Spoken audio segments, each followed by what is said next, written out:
Biarlah Engkau hadir di tengah-tengah kami. Kami percaya Tuhan, kami sudah menyembah, kami sudah bersorak-sorai. Tiba saatnya kami duduk tenang seperti Maria, menantikan pesan Tuhan. Biarlah kami boleh menjadi tanda-tanda yang subur, yang sudah dibajak dengan puji-pujian, sehingga siap kita benih firman-Mu Tuhan. Mari sampaikan apa yang Tuhan mau. Pakai hamba-Mu yang sederhana ini dengan bahasa yang sederhana. Kami boleh sampaikan baik yang memberitakan maupun yang menerima. Sama-sama diberkati. Urapan-Mu turun atas kami, Kau buka pikiran kami, supaya setiap kami memahami perkenanan dan kehendak Tuhan. Terima kasih Bapak, segala kuasa yang mencoba-coba mengganggu konsentrasi setiap kami pada pagi hari ini, kami tolak patahkan di dalam nama Yesus. Biarlah kerajaan-Mu datang, kehendak-Mu jadi. Dalam nama Yesus yang siap mendengarkan firman Tuhan, sama-sama kita katakan amin. Silakan duduk Bapak Ibu Saudara dikasih Tuhan. Shalom. Masih tetap bersukacita, amin. Haleluya. Apapun yang Tuhan izinkan terjadi, itu ada dalam kehendak dan perkenanannya. Kita percaya bahwa pagi hari ini adalah hari yang dijadikan Tuhan untuk kita boleh bersama-sama menikmati kebaikan Tuhan. Bapak Ibu Saudara dikasih Tuhan, hari ini kita akan melanjutkan apa yang sudah disampaikan oleh Ibu Gembala. Waktu Ibu Gembala sampaikan mengenai hati, dan ternyata kami sama-sama mendapatkan tentang hati. Tapi ketika Ibu Gembala sampaikan, Tuhan suruh kita menjaga hati. Sebelum kita jaga hati kita perlu ada yang namanya kalibrasi hati. Saya tadinya gak mudeng juga, kok hati kok dikalibrasi. Yang dikalibrasi itu bukannya alat-alat ya. Kalau kami kan kerjanya di maintenance mesin. Jadi alat-alat yang kami pakai itu harus dikalibrasi. Nah, kita mau belajar, kita mau lihat ya. Next, kalibrasi hati. Kalibrasi itu apa sih? Ya, kalibrasi itu saya boleh mencatat. Kalibrasi adalah proses pengecekan dan pengaturan akurasi dari alat ukur dengan cara membandingkannya dengan standar atau tolok ukur. Loh, ini kan mau firman Tuhan. Kenapa kita bahas tentang kalibrasi? Supaya kita nggak bingung dulu. Kita coba lihat dulu. Kenapa juga kita harus kalibrasi? Ternyata ada tujuannya dari proses kalibrasi. Yaitu untuk apa? Proses kalibrasi itu bertujuan untuk memastikan bahwa peralatan atau sistem yang digunakan dapat memberikan hasil yang akurat dan dapat diandalkan. Ya, jadi kita mau cek bagaimana dengan hati kita. Kita mau lihat. Ternyata tujuan kita kalibrasi adalah untuk memastikan bahwa alat atau sistem yang digunakan dapat memberi hasil yang akurat dan dapat diandalkan. Kalau di dalam sekuler, next, dalam dunia sekuler, apa saja sih yang dikalibrasi? Yang dikalibrasi itu seperti besaran listrik, ya, ada voltmeter, ampermeter. Kalau yang jualan itu gampang, yang jualan itu kayak timbangan itu ya. Kalau kita mau hidup benar di hadapan Tuhan, timbangan yang kita pakai untuk dagang itu juga harusnya dikalibrasi. Karena dia dalam tempo waktu tertentu dia akan tidak di nol lagi ya. Terus besaran tekanan, ada pressure gauge, manometer, pressure indicator, itu yang biasa juga kami pakai di kantor ya. Kemudian besaran temperatur, ada oven ya yang biasa masak. Itu oven itu lama-lama dia juga tidak selalu tepat. Jadi itu juga perlu dikalibrasi. Ada juga besaran dimensi seperti massa, berat, panjang, luas, dan volume. Itu yang dunia kalibrasi. Nah, next. Selanjutnya, kenapa kita bicara tentang hati? Karena hati itu, ini menurut catatan ya, catatan Om Google dikatakan gini. Hati adalah sesuatu yang ada di dalam tubuh manusia. Itu ada gambarnya, saya kasih gambar supaya ada gambaran kita, oh hati itu bentuknya seperti itu ya. Di dalam tubuh manusia yang dianggap sebagai tempat segala perasaan, batin, dan tempat menyimpan pengertian. Di situ pengertian saya kasih garis bawah. Kenapa? Ternyata hati itu tempat menyimpan perasaan batin dan menyimpan pengertian. Di situ kita seringkali bermain dengan perasaan, seringkali disitulah kita juga mendapatkan pengertian ya. Ketika kita duduk tenang di kaki Tuhan, kita berkomunikasi dengan Tuhan, ada pengertian di sana. Nah, pengertian adalah mengenal Allah. Di mana buktinya? Kita baca di Amsal 9 ayat yang ke-10. Dikatakan di sana begini, permulaan hikmat adalah takut akan Tuhan dan mengenal Yang Maha Kudus adalah pengertian. Jadi di sini kita perlu mengenal Tuhan lebih lagi supaya kita punya yang namanya pengertian. Karena tanpa pengertian kita tidak bisa lebih dalam lagi masuk di dalam proyek besarnya Tuhan. Kalau tadi malam anak muda sudah memulai sesuatu yang bagus, mereka boleh datang dalam ibadah raya ya. Jadi sekarang sudah ada ibadah raya anak muda, Bapak Ibu Saudara. Mungkin yang tadi malam, anakku kok lama ya ibadahnya, karena bentuknya nggak lagi kayak komsel, saudara, tapi bentuknya ibadah raya. Jadi di situ sudah mulai ada worship leader, ada singer, pemain musik full ya. Jadi seperti ini bentuknya. Nah, itu perlu yang namanya hati yang diperbaharui ya. Supaya apa? Supaya mau memberikannya maksimal. Dan kemarin saya boleh melihat mereka melayani dengan cara yang luar biasa. Dan saya berharap anak muda pertahankan apa yang sudah kalian raih tadi malam. Ya, inilah gambaran hati. Hati ini ya saudara sangat penting. Bahkan hari-hari ini banyak orang yang terluka, banyak orang yang pada sakit hati. Kenapa banyak orang mengalami sakit penyakit hari-hari ini? Pusatnya ternyata di sini. Karena di dalam hati itu ada yang namanya perasaan batin dan pengertian. Kalau kita tidak punya pengertian yang benar, ternyata hati kita juga bermasalah. Makanya kita perlu belajar pada pagi hari ini. Standar hati Tuhan, next. Ya, standar hati Tuhan itu seperti apa? Standar hati yang harusnya ada di dalam hati kita adalah hatinya Yesus. Hatinya Yesus pernah saya sampaikan juga di tempat ini. Hati Yesus itu ada di Matius 9 ayat 35 sampai dengan ke-34. Kita boleh sama-sama membacanya. Ya, saya mau coba bacakan.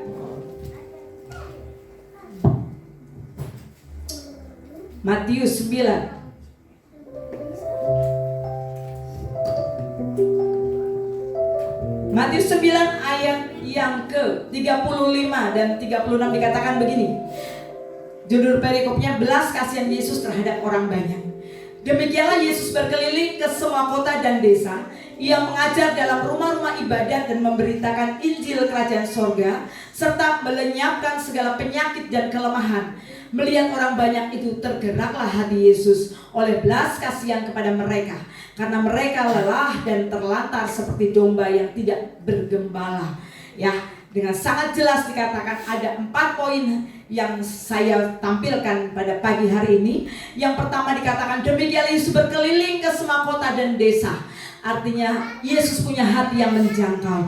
Adakah kita hari-hari ini mementingkan urusan kita sendiri, atau kita boleh melihat siapa sih yang udah gak pernah datang ibadah, siapa sih yang sudah gak datang komsel, ya, dalam komunitas kita. Mulai kita coba belajar punya hatinya Yesus, hati yang menjangkau, supaya kita juga boleh belajar, ya. Seperti kemarin ada hari Selasa minggu yang lalu, itu tadinya ada seorang bapak yang minta dia memberi diri baptis, tapi ketika dia ceritakan itu kepada keluarganya dan ternyata anak-anaknya ikut, bahkan istrinya juga ikut.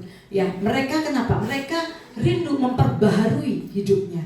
Jadi ketika mereka menyadari perlunya penyertaan Tuhan dalam hidupnya, dia mengambil langkah iman, ya. Itu hati yang menjangkau dikatakan di ayat yang ke-35 di bagian yang pertama.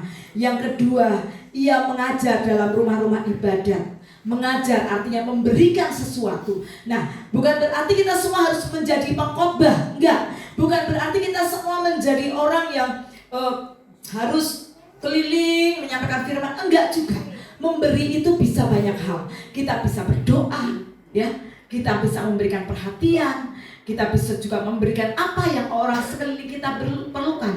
Banyak hal soal memberi. Jadi ketika kita bilang memberi, jangan juga langsung, waduh, duit lagi. Kalau Bu Ning di depan ngomongnya duit terus. Bukan itu, saudara, ya. Bukan itu. Tetapi ketika kita punya hati memberi, itu hatinya Yesus. Kita mau menjangkau, kita mau memberi. Karena menjangkau itu juga bagian daripada amanat agung. Tadi malam anak muda, ya, mereka katakan bahwa di amanat agung kita harus ngapain? Yang pertama katanya suruh ngapain? Anak muda pergi. Yang kedua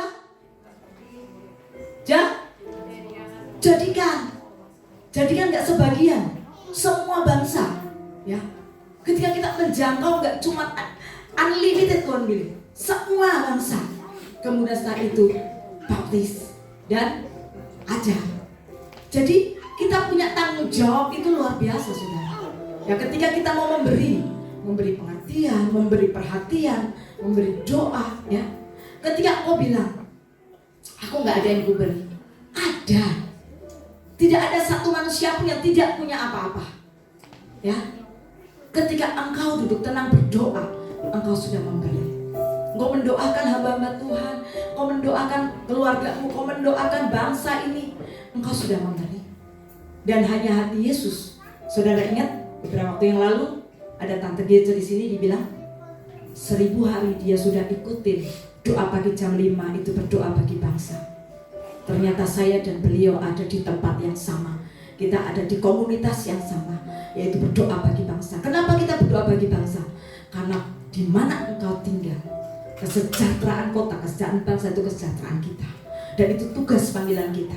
Setiap orang percaya punya tugas panggilan berjaga atas kota dan bangsa, ya. Jadi memberi. Hal pertama menjangkau, kedua hal memberi. Kemudian dikatakan apa lagi di ayat yang masih di ayat yang ke-35 dikatakan, dan memberitakan Injil Kerajaan Sorga, melenyapkan segala penyakit dan kelemahan. Memberitakan apa? Kabar sukacita. Yang kita beritakan bukan gosip. Cek and recheck. Apa yang kita beritakan buat saudara-saudara kita, teman-teman kita. Dikatakan di sini diberitakan apa? Dengan jelas dikatakan tadi, dia memberitakan Injil Kerajaan Surga, artinya adalah kabar keselamatan, kabar sukacita, serta melenyapkan segala penyakit dan kelemahan. Kenapa? Karena berita sukacita kedatangan Yesus, pengorbanan Yesus itu adalah berita untuk melepaskan kita daripada setiap sakit penyakit. Sakit penyakit itu juga nggak langsung kita pikir nggak bisa ngapa-ngapain, enggak. Sakit penyakit kita dalam banyak hal. Sakit penyakit dalam pikiran kita itu sakit psikis. Sakit penyakit dalam ekonomi kita, ya. Itu juga ada triknya bagaimana kita bisa lepas dari sakit penyakit ekonomi. Sakit penyakit secara fisik. Kita bisa cek yang tadi, ya kan? Di hati tadi. Di hati kita ada apa? Ada fatty liver, atau ada pembengkakan, atau ada pengkerutan liver, ya, secara fisik. Itu pun bisa dianalogikan dengan yang rohani. Ketika kita menerima respon daripada satu statement dan kita ternyata di situ rasa sakit, sebetulnya kita sakit. Pernah? Ketika kita mendengarkan satu kebenaran firman Tuhan disampaikan tiba-tiba, ih, dia ngomongnya kok gitu banget sih. Tapi kalau kita punya kerendahan hati, apa yang Tuhan mau ya? Kok tajam banget nih hamba Tuhan ini ngomong. Next kita cari konfirmasi lagi. Kami pernah mengalami satu hal di mana kita mengalami kejenuhan rohani. Kejenuhan rohani di satu tempat dan kita tidak mengerti harus bagaimana. Ya, kami berdoa dan kami datang di satu ibadah. Dia katakan, ih, kok gitu banget ya? Tapi kami merendahkan hati dan kami berdoa. Tuhan, kami minta konfirmasi. Kami datang lagi di tempat yang sama, yang khotbah berbeda, firman-Nya tetap sama. Artinya apa? Itu teguran buat saya. Belajarlah kita untuk bisa menerima, untuk kita next level, ya. Jadi hatinya Yesus yang pertama menjangkau, yang kedua memberi, yang ketiga memberitakan. Yang keempat, di ayat yang ke-36 dikatakan begini. Melihat orang banyak itu tergeraklah hati Yesus oleh belas kasihan kepada mereka, karena mereka lelah dan terlantar seperti domba yang tidak bergembala. Banyak orang di luar sana yang sedang mengalami keletihan, karena rumor di sana yang mengatakan 2023 gelap. Tapi sesungguhnya bagi anak-anak Tuhan itu tidak berlaku. Bagi orang yang terus mengejar Tuhan tidak berlaku. Kenapa itu didengung-dengungkan? Karena secara realita dunia sedang mengalami. Bangsa-bangsa yang besar mengalami kebangkrutan yang artinya akan berdampak untuk bangsa-bangsa yang kecil. Itu secara logika. Tetapi bersyukur kita ada di Indonesia. Indonesia selalu penuh kemuliaan Tuhan karena ada banyak lutut-lutut dan air mata yang mengalir di bumi Indonesia. Itu yang membuat hati Yesus ada di Indonesia. Jadi saudara, ketika kita tahu standarnya Tuhan adalah kita harus menjangkau. Kita adalah orang-orang yang bergerak. Dan tidak kebetulan kita ada di sinode yang namanya Gereja Gerakan Pentakosta. Mungkin banyak orang tidak mengerti sinode ini. Tapi mari kita menjadi bagian dari gereja ini. Kita menjadi pribadi-pribadi yang bergerak mengikuti kegerakan Roh Kudus. Apa yang Tuhan mau kerjakan? Ayo sama-sama kita kerjakan. Mari kita mau menjangkau, kita memberi hati kita lebih lagi. Ya, seperti waktu itu hamba Tuhan siapa katakan, ayo bilang dong sama Bapak Ibu Gembala, apa yang harus aku lakukan? Apa yang harus bisa saya berikan? Itulah kita menjadi orang-orang yang aktif. Ya. Dan kita memberitakan bahwa ada pribadi yang tidak pernah mengecewakan, yaitu Yesus namanya. Haleluya. Selanjutnya, mengapa hati kita perlu dikalibrasi? Mundur ya, itu belum sampai di situ. Mengapa hati kita perlu dikalibrasi? Kita buka di Amsal 21 ayat yang ke-12. Di sana dikatakan, setiap jalan orang adalah lurus menurut pandangannya sendiri, tetapi Tuhanlah yang menguji apa? Ya, Tuhan yang menguji hati. Di situ saya kasih warna yang berbeda. Ini yang seringkali terjadi sama kita. Kita seringkali melihat Enggak, aku udah datang kok ibadah. Datang ibadah jam berapa? Kita sudah perjanjian dengan Tuhan jam berapa ibadah di tempat ini? 7:30. Kita datang jam berapa? Menurut kita lurus, karena kita sudah datang. Ini yang seringkali kenapa saya tidak terkoneksi dengan baik dengan Tuhan. Ini yang perlu dikalibrasi ternyata. Ini yang perlu dikalibrasi. Apakah saya sudah ada di dalam perjanjian Tuhan? Padahal janji Tuhan itu semuanya damai sejahtera. Ya. Tidak ada janji Tuhan yang membuat kita celaka. Ketika kita mengalami jalan buntu, ketika kita merasa tidak kuat, Tuhan bilang apa? Segala perkara dapat kutanggung di dalam Dia yang beri kekuatan kepadaku. Ketika aku melihat, aduh kayak gak mungkin deh, berat banget, berat. Hanya kita lemah letih lesu. Ada jalan keluar? Ada. Tuhan ngomong apa di Matius? Datanglah kepadaku yang letih lesu dan berbeban berat, aku akan memberikan kelegaan.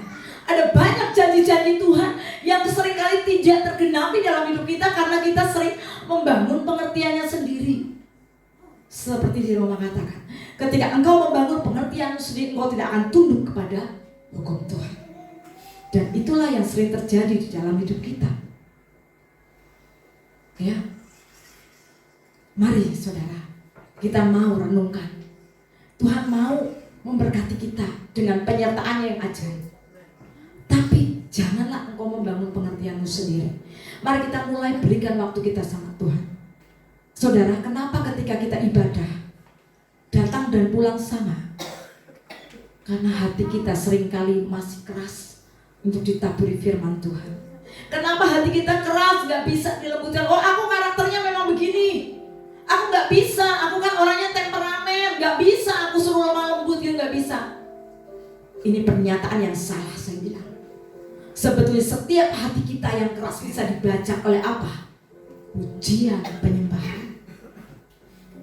Datang lebih awal, masuk dalam pujian penyembahan. Di situ kita boleh masuk dalam ruang Maha Kudus Tuhan. Dan kita boleh dicapik-capik hati kita untuk diremukkan. Dan akhirnya roh Tuhan yang bertahta dalam hidup kita.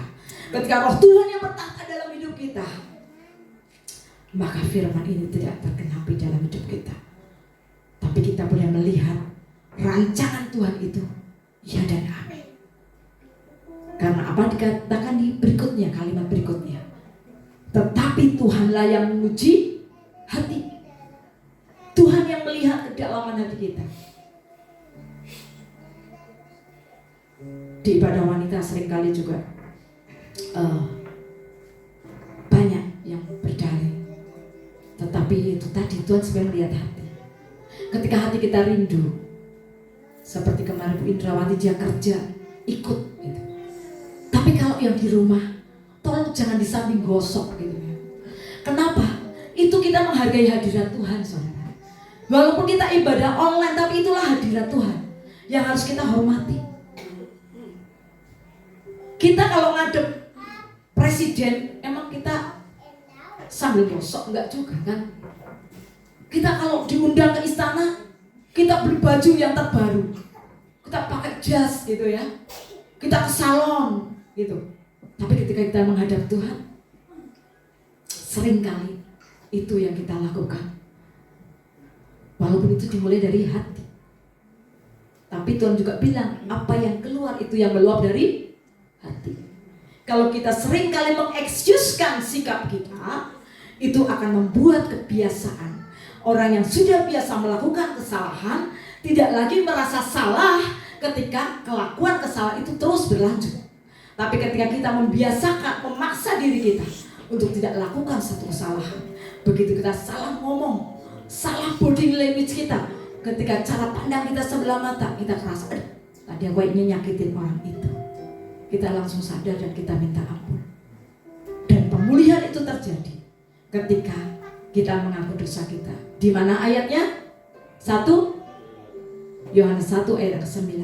Jika engkau mengaku dosamu, ia setia dan adil. Dia akan mengampuni Jadi di dalam Tuhan ada kemerdekaan yang luar biasa sebetulnya. Tinggal bagaimana kita meresponi itu menjadi satu kebenaran. Seperti Abraham dalam segala sikapnya dikatakan menjadi kebenaran. Dan itulah yang menyenangkan hati Tuhan. Daud banyak melakukan kesalahan, tapi dia tahu cara menggetarkan hati Tuhan. Naik pujian penyembahan, dia mainkan kecapi. Kecapi itu sebetulnya penyangkalan diri. Ya, kecapi Tuhan itu penyangkalan diri kita. Ketika kita harus bangun pagi untuk menyiapkan ibadah kita, penyangkalan diri.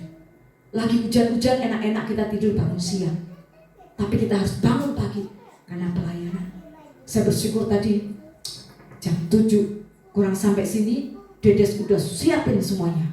Ya, luar biasa. Kemudian datang Aceh. Aduh maaf saya datang terlambat. Jam 7 lewat sekian dia bilang udah terlambat. Langsung dia pasang itu mixer. Semoga kegerakan ini tidak hanya di awal, tetapi terus kita akan kerjakan. Amin. Ya. Nah, itulah perlunya kita dikalibrasi.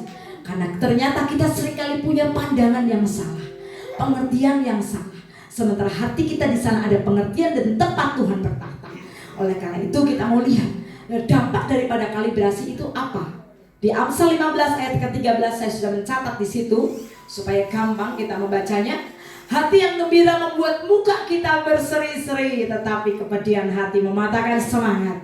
Ya, ternyata ketika kita dikalibrasi oleh Tuhan, kita diuji hati kita oleh Tuhan, maka kita akan punya satu kestabilan di dalam emosi mengiring Tuhan. Kita bisa menangkap pesan Tuhan. Ketika kita baca, kita bisa langsung mudeng. Ketika kita dengar firman Tuhan, kita bisa langsung mengerti. Dan kita punya kesadaran mau melakukan. Yang menjadi persoalan seringkali kita mau dengar, kita hobi dengar YouTube, kita hobi lari ke sana kemari ikut ibadah yang macam-macam ya, di tempat-tempat yang besar yang nyaman gitu ya. Kita beribadah di sana, kita sorak-sorai, tapi kita pulang kita sedih lagi. Saya pernah ngalamin seperti itu. Saya memang suka ibadah seperti yang Pak Gembala suka sampaikan. Ketika hati kita berkobar, pengennya tuh cuma ibadah.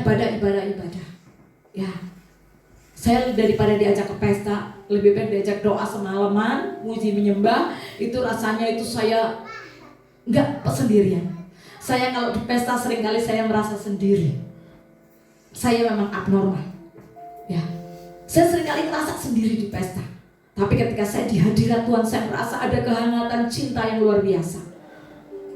Bahkan di Jati Bening 2 yang minggu keberapa di bulan Desember ya, Urita ya, ingat ya.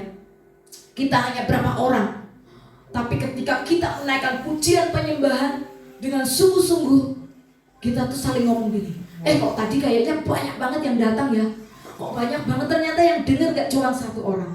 Ada konfirmasi, berarti ada kebenaran di situ, sehingga kita boleh merasakan. Jangan pernah berpikir, di pos PI cuma segitu orang, paling itu lagi, paling nanti juga telat. Kalau mindset kita terus begitu, kita gak akan pernah memulai sesuatu yang baik. Tapi ketika kita boleh berlomba, saya mau datang duluan, saya mau menjadi nomor 1, masing-masing kita bilang aku mau menjadi nomor 1, maka kita akan mempunyai schedule yang tepat. Ya, ini buat kita semua, sehingga kita boleh bersuka cita. Karena apa? Di Mazmur 37, ketika kita mau melakukan kehendak Tuhan, maka Tuhan pun akan melakukan yang menyenangkan hati kita. Jadi sesungguhnya Dia sudah siapkan banyak hal buat kita. Kenapa seringkali tertahan? Karena itu tadi, kita menyangka jalan kita tuh lurus, ternyata masih berkelok-kelok.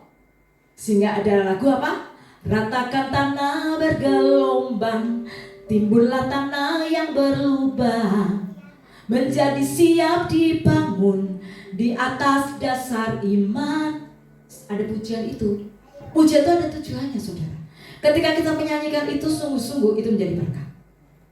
Saudara tahu di minggu pertama Tuhan begitu kuat mengajak saya untuk menyanyikan lagu itu di dalam ibadah. Lagu yang kata-katanya itu benar-benar kayak doa. Ya, kayak bukan dibikin lagu. Yesus mendengar lebih dari yang kudoakan. Yesus menjawab lebih dari yang kuharapkan. Dengan caranya di waktu yang tepat, ku kan melihat Dia jadikan semua. Sudah tahu pergumulan saya? Kontrakan habis bulan Februari. Saya tidak punya dana yang cukup untuk perpanjang.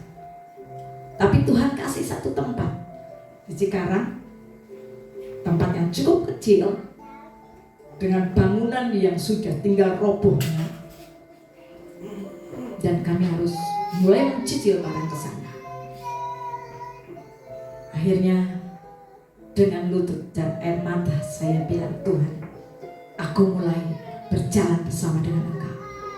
Ketika pujian ini terus ada di dalam hati saya, apa yang terjadi? Hari Jumat yang lalu ya, ketika mau habis doa malam, kita putuskan besok pagi, hari Sabtu yang lalu, atau hari Sabtu lalu ya, hari Sabtu yang lalu, kita mau putuskan, habis dipasang tiang-tiang dan tutup hebel letter U itu, kita tutup dengan apa adanya, karena dana sudah tidak ada. Dan setelah doa malam, ada yang kirim semen. Itu satu tanda penyertaan Tuhan berlaku. Dengan caranya di waktu yang tepat, ku kan melihat Dia jadikan semua. Kalau saudara punya iman ini, apapun kerinduanmu hari ini, Dia sanggup mengadakan. Dan kemarin kami sudah bikin dak, saudara, perkara yang baru muncul. Kemarin di Bekasi hujan, begitu Pak Mit jalan ke Cikarang langsung hujan. Saya bilang, Tuhan, saya perkatakan Puri Persada indah, radius 5 km tidak hujan, sampai dengan Cor kering. Saya tanya, sana hujan enggak? Enggak, panas. Hujannya pindah ke Bekasi kota. Ketika kita berjalan bersama Yesus, Dia sanggup adakan yang tidak ada menjadi ada. Dan hidup kita menjadi berkat. Kita bisa menjangkau banyak orang, kita bisa memberitakan kabar baik yang Tuhan berikan. Dan ada kabar lagi, ada kusen yang siap dipakai, ada kayu-kayu yang sudah disiapkan oleh Tuhan. Berjalan bersama Tuhan, Dia sanggup melakukan buat saudara dan saya. Apapun persoalanmu, jangan pernah takut. Siapkan hatimu dikalibrasi Tuhan, karena engkau akan mempunyai hati yang gembira. Next, mungkin hari ini kau bilang, tapi hatiku rusak. Wah, ada gambar-gambar yang rusak. Ada hati yang menangis, ada yang hati sudah, ada yang apalagi patah hati terus dipeniti gitu ya, berusaha dengan kekuatannya sendiri. Ada lagi yang bisa jahit ya, ada penjahit yang bisa jahit hatinya, dijahit hatinya. Terus ada yang aku di keluarga broken home. Mungkin engkau katakan itu, tapi Yeskiel katakan, di dalam Tuhan selalu ada jalan keluar. Dikatakan apa? Kita baca sama-sama Yeskiel 36 ayat 26, dikatakan, kamu akan kuberikan hati yang baru dan roh yang baru di dalam batinmu, dan aku akan menjauhkan dari tubuhmu hati yang keras, dan kuberikan kepadamu hati yang taat. Kamu akan kuberikan hati yang baru. Jangan pernah takut ketika hatimu hari-hari ini hancur di hadapan Tuhan. Mungkin kau ada persoalan yang kau tidak bisa selesaikan, kau merasa tidak sanggup Tuhan. Tapi hari ini ada kabar baik bahwa kamu akan diberikan hati yang baru, roh yang baru dalam hidupmu, dalam batinmu. Dan aku menjauhkan dari tubuhmu hati yang keras. Artinya Tuhan memberikan hati yang lembut, yang siap untuk ditaburi kebenaran firman Tuhan. Dan kita berikan hati yang taat. Amin. Siap mau terima ini semua? Amen. Siap? Mari yang siap kita bangkit berdiri. Mari ya pemain musik boleh maju ke depan. Kita mau minta Tuhan selidiki setiap hati kami pada siang hari ini, pagi hari ini Tuhan. Berikan hidupmu, berikan hatimu diselidiki. Adakah engkau mengasihi Tuhan sampai dengan hari ini? Sebab sesungguhnya kita sudah melihat perbuatan Tuhan yang ajaib berlaku terjadi dalam hidup kita.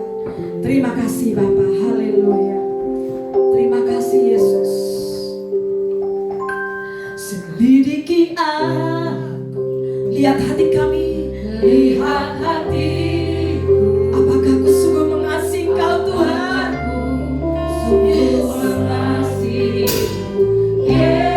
Kau yang maha tahu, yang berilah hidupku, tak ada yang tersembunyi. Mari kita minta Tuhan selidiki lebih lagi. Selidiki aku, lihat hatiku Tuhan. Yes, haleluya. Apakah ku sungguh mengasihimu? Yes, Kaulah yang maha tahu, dan berilah hidupku, tak ada yang tersembunyi bagi aku. Lihat kebaikan, amin, yang tak pernah habis di hidupku. Kami mau terus berjuang sampai akhirnya. Kau dapati setiap kami setia.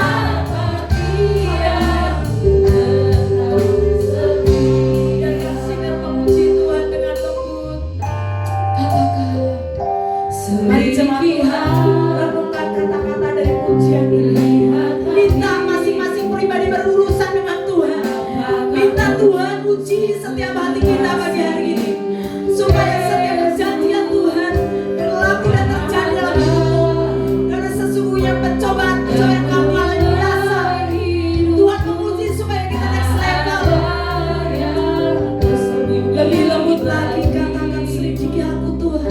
Selidiki aku, yes, Tuhan. Mari setiap pribadi minta, Tuhan selidiki kami. Adakah kami mengasihi Kau hari-hari ini Tuhan? Sebab Dia Allah yang maha tahu.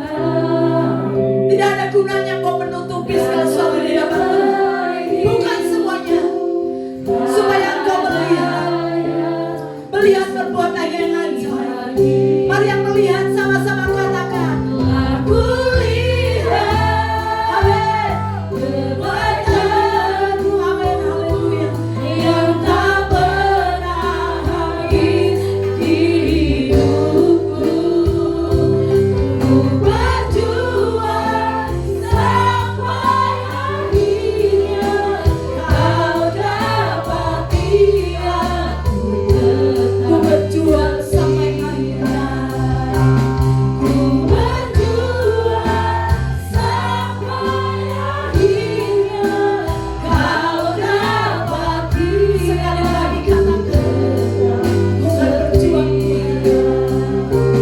Ku berjuang sampai akhirnya, Kau dapati aku tetap setia.